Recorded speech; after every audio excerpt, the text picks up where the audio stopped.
नमस्कार, आपण पाहत आहात YBN न्यूज मराठी। तुमचा आवाज बनेल आता तुमची ताकद। नितेश राणे ने वक्तव्य किया है, उन्होंने कहा है कि अगर हमारी सरकार आती तो मस्जिदों के ऊपर होंगे तो दिखेंगे निकाल देंगे। अरे नितेश राणे, तेरे को ये समझना चाहिए कि मस्जिदों पे भोंगे वर्षों से, सालों से चढ़े। बाला साहब ठाकरे बोलते बोलते अल्लाह को प्यारे हो गए, आज तक मस्जिद पे के भोंगे निकले नहीं। और राज ठाकरे भी कहता है कि मेरे को सत्ता में लाओ, मुख्यमंत्री बनाओ और मैं भी मस्जिद के भोंगे निकालूंगा। मैं नितेश राणे, अगर तू तेरे अपने बाप की औलाद है तो मस्जिद के भोंगों को हाथ लगा के बता, तेरे हाथ वहां रख दूंगा तो अफसर खान नहीं बोलना। और राज ठाकरे, तू भी कहता है कि मस्जिदों पे के भोंगे मैं उतारूंगा, ना तो तेरे में दम है ना तेरी पार्टी में दम है। मस्जिद के भोंगों तक आने के लिए उसको शेर का जिगरा लगता, और तुम्हारे जिगर गीदड़ के, और यह शेर बब्बर बैठा है। अगर तुम मस्जिद के भोंगों की तरफ नजर उठाकर देखा तो मैं आपकी आंखें निकालने की ताकत और हिम्मत और क्षमता रखता हूँ। और हाथ वहां तक लाके भोंगे उतारने की अगर बात कर रहे हैं तो तुम्हारा हाथ जगह पे रखने की पूरी क्षमता और ताकत रखता हूँ। और तुम ये भक्तियां किसी और को देना, ये कौम और मिल्लत है। ये कौम और मिल्लत अल्लाह के घर के लिए अपनी जानें कुर्बान करने को नहीं डरते। तो तू जब अल्लाह की अजान होती है उस भोगों को तू निकालने की बात करता है तो अफसर खान तो है ही, लेकिन मेरे कौम और मिल्लत का हर नौजवान तेरे को मुंह तोड़ जवाब देगा और तेरे को मस्जिद तक की सीढ़ी तक भी आने नहीं देगा। मैं स्पष्ट आपके माध्यम से कहता हूँ, चाहे राज ठाकरे हो या नितेश राणे हो, मेरी कौम और मिल्लत का हर नौजवान पूरा सक्षम है तुम्हारे से मुकाबला करने के लिए और तुमको मुंह तोड़ जवाब देने के लिए।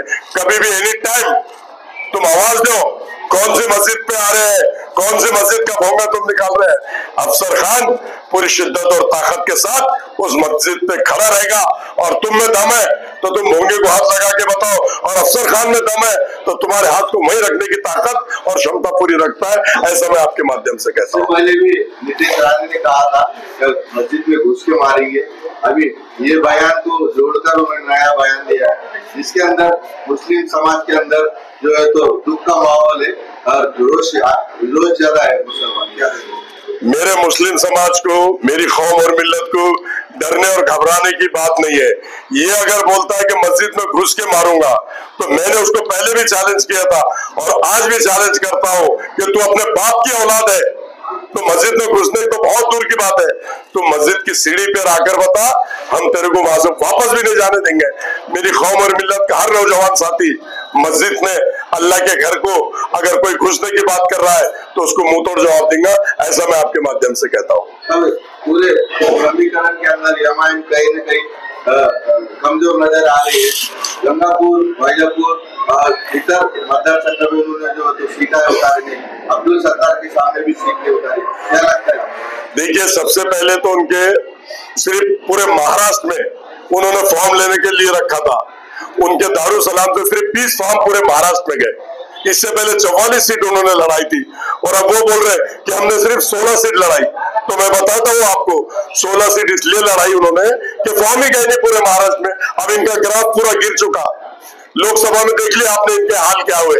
जमानत जब्त की बात तो बहुत दूर की है, 850, 2000, 2500, 1500, 1700 वोट इनको मिले, तो इसलिए इनके फॉर्म किसी ने खरीदा ही नहीं। और अगर किसी ने फॉर्म खरीदा तो वो 16 फॉर्म, और इन्होंने 4 जगह सेटिंग की है। जो 20 फॉर्म गए थे, गंगापुर, खुलदाबाद, सतीश चौहान से 2 करोड़ रुपए लेके वहां कैंडिडेट नहीं दिया गया।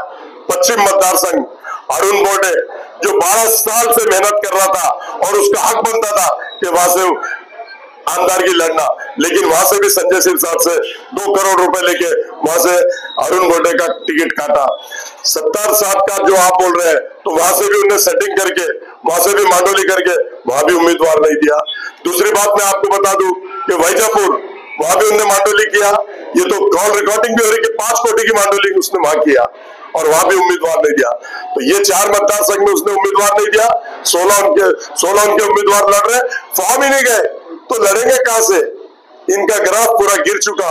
लोग कौम और मिल्लत बहुत होशियार हो गई है।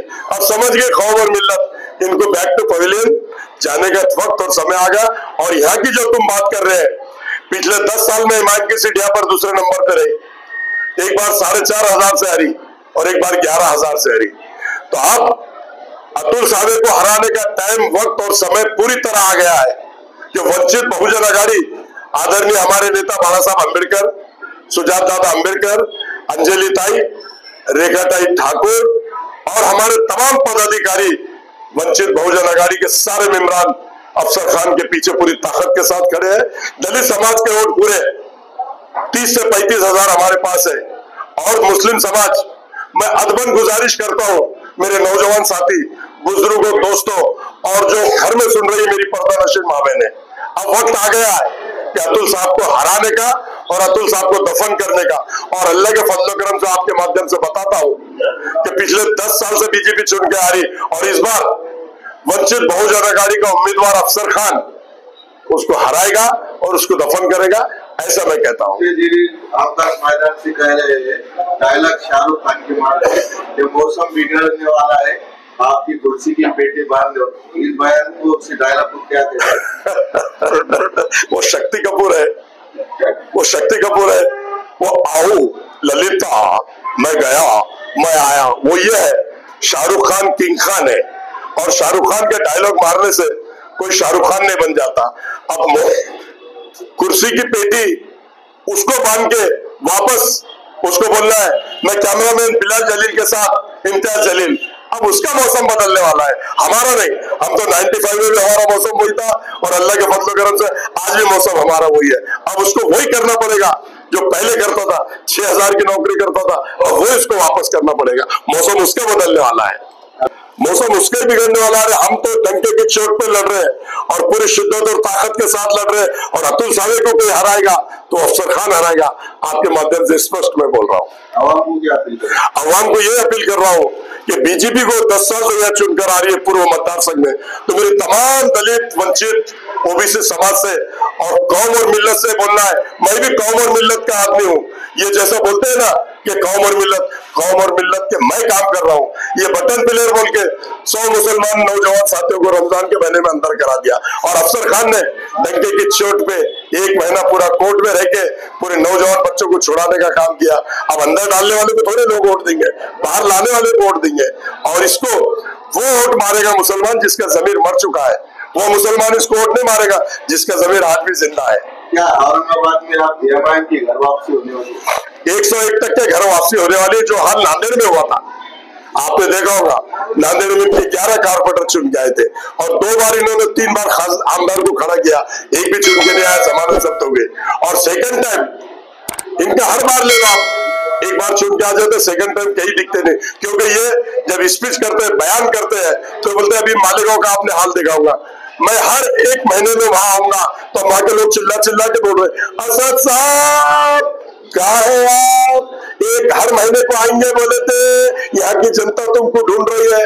वारिस पठान का हाल देख लो आप, वारिस पठान को भी ये उन्होंने वादा किया। असेच नवनवीन ताज्या घडामोडी बघण्यासाठी लगेच आमच्या YBN न्यूज चॅनलला लाईक, सबस्क्राईब व शेअर करायला विसरू नका। हाल होने वाला है और औरंगाबाद शहर से तो सुपड़ा साफ है उनका, ये मैं आपके माध्यम से कहता हूँ।